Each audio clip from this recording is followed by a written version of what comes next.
the Revenge of the Sith novel. We're on the second chapter, and it is called Dooku.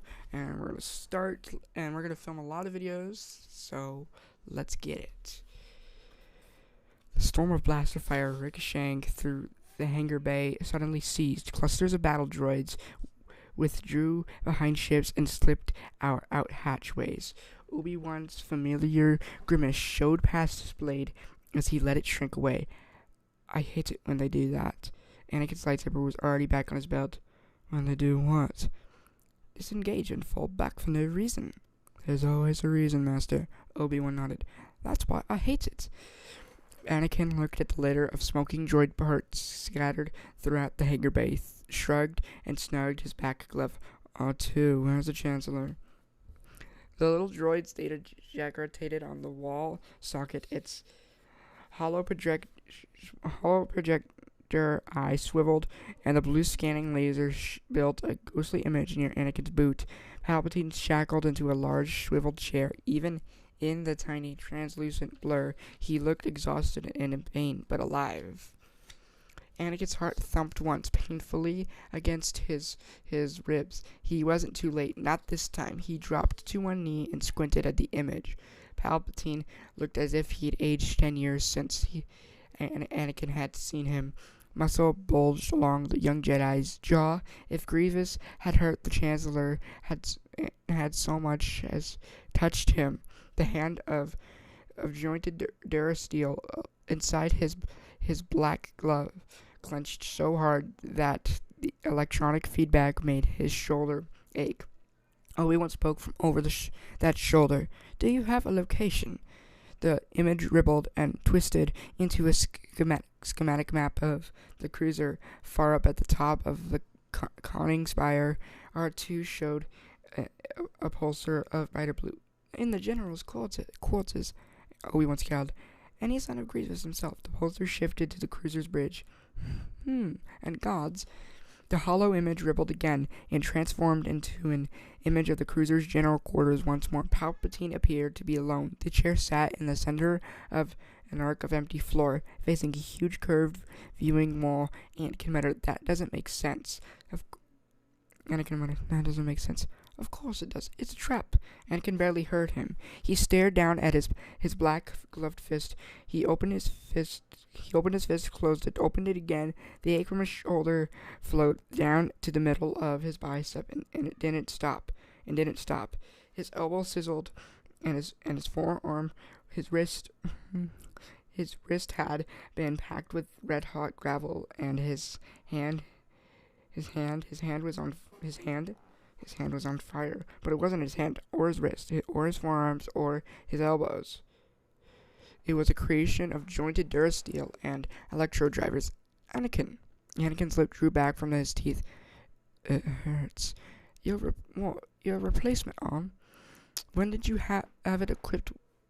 When did you have it equipped with pain sensors? I didn't. That's the point. The pain is in your mind, Anakin. No, Anakin's heart froze over. His voice went cold as space. I can feel him. Him? Dooku. He's here on this ship. Obi-Wan nodded. I'm sure he is. You knew? I guess. Do you think Grievous couldn't have found Palpatine's beacon? It can hardly be an accident that through all the ECM, the Chancellor's homing signal was in the clear. This is a trap, a Jedi trap. Obi-Wan laid out a warm hand upon Anakin's shoulder, and his face was as grim as Anakin had ever seen it. Possibly a trap set for us, personally. Anakin's jaw tightened. You're thinking of how he tried to recruit you on Geonosis before he sent you down for execution. It's not impossible that we will again face that choice. It's not a choice. Anakin rose. His durasteel hand clenched and stayed that way a centimeter from his lightsaber. Let him ask. My answer is right here on my belt. Be mindful, Anakin. The Chancellor's safety is our only priority. Yes, of course. The ice in Anakin's chest thawed. Alright, it's a trap. Next move. Obi-Wan allowed himself a bit of a smile of his own as he headed for the same nearest exit from the hangar bay. Same as always, my young friend. We spring it. I can work with this plan. Anakin turned to his his his astromech. You stay here, R2. The little droid interrupted him with the wheedling whir. No arguments. Stay, I mean it. R2D2's whistling reply had a distinctly sulky tone. Listen, R2, someone has to maintain computer contact. Do you see a data jack anywhere on me? The droid seemed to I have no idea how to say that word. I'm gonna go out on a limb and say aquis, Aquise, Aquise. I have no freaking clue, but that's what I mean, guys. But not before weeping what sounded like it might have been a suggestion where to look. Waiting by the open hatchway, Obi-Wan shook his head. Honestly, the way you talk to that thing. Anakin started toward him. Careful, Master. You'll hurt his feelings. He stopped in his tracks, a curious look on his face, as if he was trying to frown and to smile at the same time. Anakin. He didn't answer. He couldn't answer. He was looking at an image inside his head. Not an image. Reality. A memory. Something that hadn't happened yet. He saw Count Dooku on his knees. He saw lightsabers crossed at the Count's throat. Clouds lifted from his heart. Clouds of beam of Argonar, of Camino, of even the Tuscan camp. For the first time in too many years, he felt young as he really was, young and free and full of light. Master, his voice seemed to be coming from someone else, someone who hadn't seen what he'd seen, hadn't done what he'd done. Master, right here, right now, you and I. Yes? He blinked. I think we're about to win the war. The vast hemisphere of the view bloomed with battle. Sophisticated sensor algorithms compressed the combat that sprawled throughout the galactic capital's orbit to a view that the naked eye could enjoy. Cruisers, hundreds of kilometers apart, exchanging fire at near light speed, appeared to be practically hull to hull, joined by pulsing cables of flame. Turbo laser blasts became swift shafts of light that shattered into prismatic splinters against shields and bloomed into a miniature supernovae against shadowed ships. Whole the invisible gnat clouds of starfighter dogfights became a gleaming dance of shadow moss at the end of Coruscant's pre-spring. Within the immense curve of computer-filtered carnage, the only furnishing was one lone chair centered in an expanse of empty floor. This was called the General's Chair, just as this apartment atop the flagship's conning spire was called the General's Quarters. With his back to that chair and to the man shackled within it, hands folded behind him beneath his cloak of silken armor weave, stood Count Dooku, stood Darth Tyrannus, Lord of the Sith. He looked upon his master's handiwork, and it was good, more than good, it was magnificent. Even the occasional tremor of deck beneath his boots, as the entire ship shuddered under enemy torpedo and laser blasts and turbo laser blasts, felt to him like applause. Behind him sounded like the initiating hum of the intra-ship holocom, which crackled into a voice both electronic and oddly expressive, as though a man spoke through a droid electrosonic vocabulator. Lord Tyrannus, Kenobi, and Skywalker have arrived. Yes. I don't know how to sound like yes. I don't know. Yes. Dooku had felt the pulse on the Force. Drive them toward me. Oh my lord. my lord, I must express once more my objections. Dooku turned from his commanding height. He stared down at the blue-scanned hollow image of Invisible Hand's commander.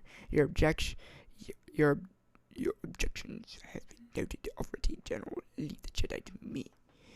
But driving them to the Chancellor, driving them to you also sends them directly to the Chancellor himself. Why does he remain on the ship at all? He should be hidden. He should be guarded. He should have had a mount system hours ago. That is so, Count Dooku said, because Lord Sidious wishes them so. Should you desire to press your objections, please feel at liberty to take them up with him. I don't believe that will be necessary. Very well, then confine your efforts to preventing support troops from boarding without the pet clones to back them up. No Jedi is a danger to me. The deck shuddered again, more sharply followed by a sudden shift in the vector of the cruiser's artificial gravity that would have sent a lesser man stumbling. With the force to maintain the dignified solidity of his posture, the effect on Dooku was confined to the lift of one eyebrow, and may I suggest that you have devoted some attention to protecting the ship, having it destroyed with both you and me aboard might put something of a cramp in the war effort, don't you think? It is already being done, my lord. Does my lord wish to observe the progress of the Jedi? I could feed the security monitors onto this channel. Thank you, General. That would be welcome. Gracious as ever, my lord. Grievous out. Count Dooku allowed himself a near-invisible smile, his inviolable courtesy, the hallmark of a true aristocrat, was effortless, yet somehow it seemed always to impress the common rabble, as well as those with the intellect of common rabble, regardless of accomplishment or station. Like, for example, that repulsive cyborg Grievous. He sighed. Grievous had his uses, but not only was he an able field commander, but he would soon make a marvelous scapegoat upon whom to hang every atrocity of this sadly necessary war. Someone had to take that particular fall, and Grievous was just the creature for the job. It certainly would not be Dooku. This was in fact one purpose of the cataclysmic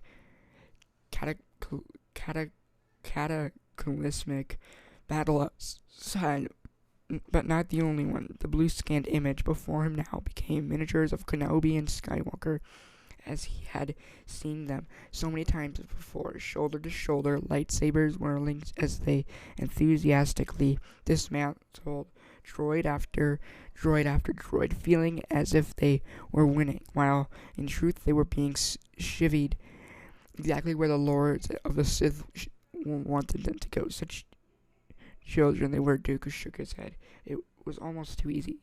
This is Dooku, Darth Tyrannus, Count of Sereno, once a great Jedi Master, now an even greater Lord of the Sith. Dooku is a dark colossus. I don't know. No idea how to say all these words. Bestriding the galaxy, nemesis of the corrupt republic, or flame of the principled confederacy of independent systems.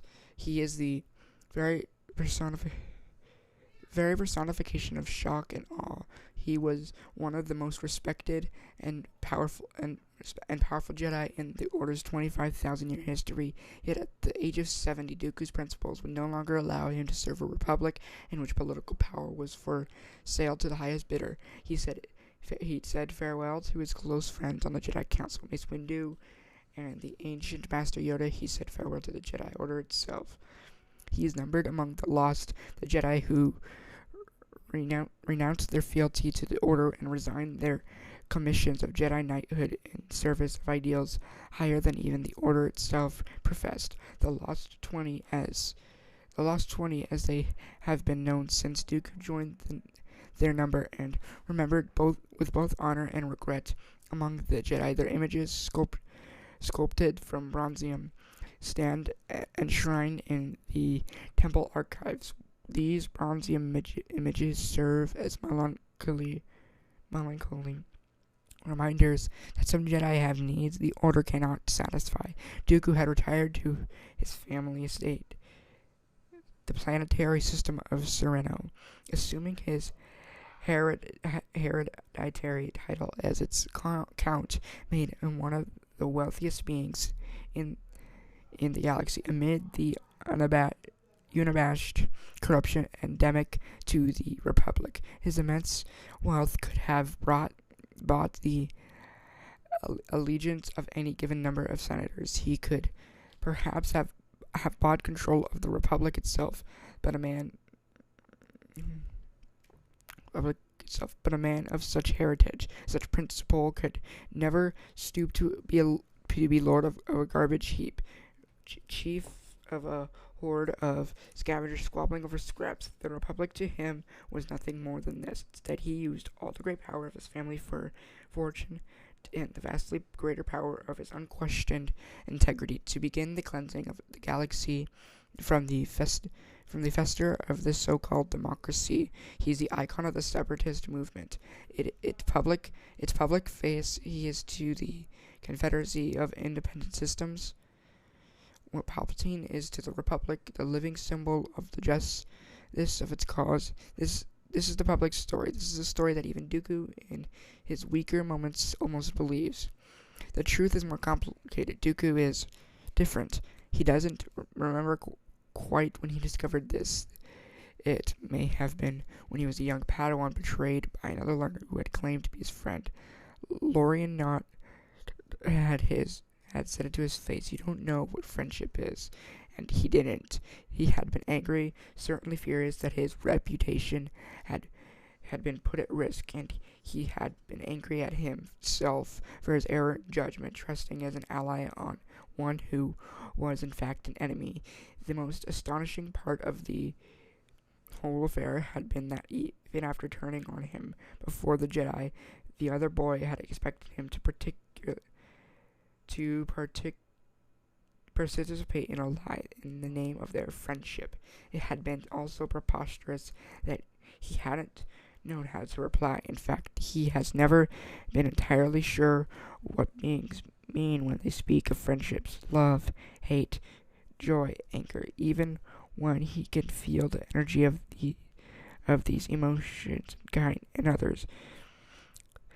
They translate in his perception to other kinds of feelings, these kinds that make sense. Jealousy he understands, and possessiveness he is fierce when any being encroaches on what is rightfully his. Intolerance at the intractability of the universe and at the undisciplined lives of its inhabitants. This is his normal state. Spite is a recreation. He takes considerable pleasure from the suffering of his enemies. Pride is a virtue in any aristocrat, and indication his an alienable right. When any dare to impugn his integrity, his honor, or his rightful place atop the natural hierarchy of authority, and moral outrage makes perfect sense to him when the incorrigibly untidy affairs of ordinary beings refuse to conform to the plainly obvious structure of how society ought to be. He is entirely incapable of caring what any given creature might feel for him. He cares only what He cares only what that creature might do for him or to him. Very possibly he is what he is because other beings just aren't very interesting, or even in a sense entirely real.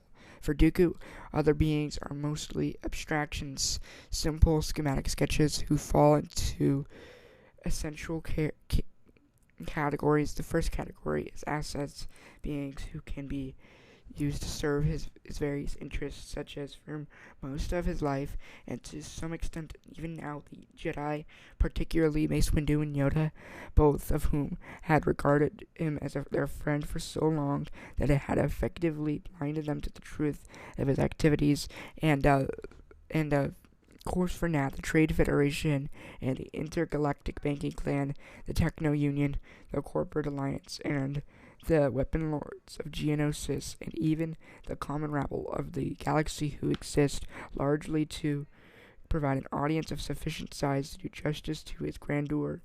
The other categories threats in this second set, he. Alright, we are not gonna. That's where we're gonna stop there. Again, like I said, we rate 10 pages every video, because 10 pages is a lot. They do have a lot, and I really liked giving him a little bit of kind of a backstory. If you guys heard the part of him talking about in his head, he was talking about how he had pretended as a friend who went away, and he was a Padawan. They talked about him like Tales of the Jedi was good to giving him another backstory and stuff, because I think Dooku was a very important character, but for the Star Wars stuff, I think I really like him. He's not important, but he's a very good character, and I think that is what it is. And also, guys, I'm planning on doing another ranking every Star Wars movie video, because I think once I rewatch the sequels, I think I have a different interest. I mean, honestly, no. I think this is exactly how I would put it. Yep.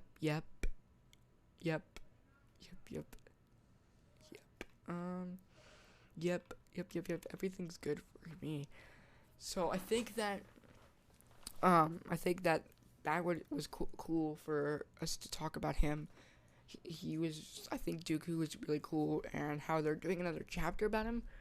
The second chapter is all about Dooku, I'm pretty sure. Like, they did start off with the Anakin and Obi-Wan, but, like, that was the rest. Like, Anakin and Obi-Wan had their own chapter about themselves, and I really liked how they give them a little bit more backstory. I mean, there is comic books I own,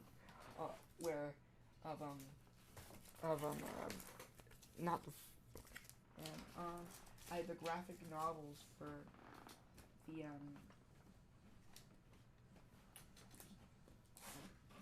Star Wars.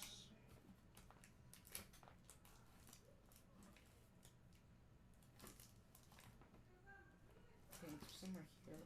Okay. Okay.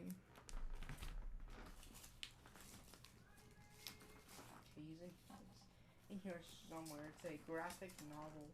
Yeah, because I have the first comic book, but I also have the graphic novel, which we will grab. Yep. So I have the graphic novel. It's just a bunch of the comic books which I can buy, and I would get for So I can read this to you guys. Maybe if you guys want me to do videos about Obi-Wan's backstory and more to Obi-Wan's character. I mean, I'm gonna do a video talking about why I think Obi-Wan is kind of not really a hypocrite, but he has some hypocrisy in his ways, where, like, he said Jedis don't have attachments and whatever, and Anakin has an attachment, but he's like, Anakin, you can't have attachments, you gotta let go. He knows how to let go, but he still forms attachments. He literally formed an attachment with Satine, and even though he's a Jedi, he's not allowed to form attachments. He does.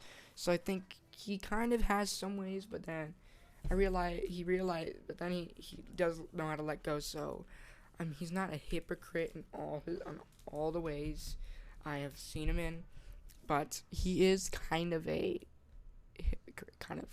But I will reread all the Obi-Wan books. I do have the first comic book. I want to own all the Obi-Wan comic books. I'm pretty sure they're not really expensive. I mean, I've bought these books, and I read the first one. I read like 1, 2. I'm pretty sure I stopped at 3 and stuff, but I'm gonna read all of them if you guys want me to. So I hope you guys enjoyed. I'll see you guys next video. Peace.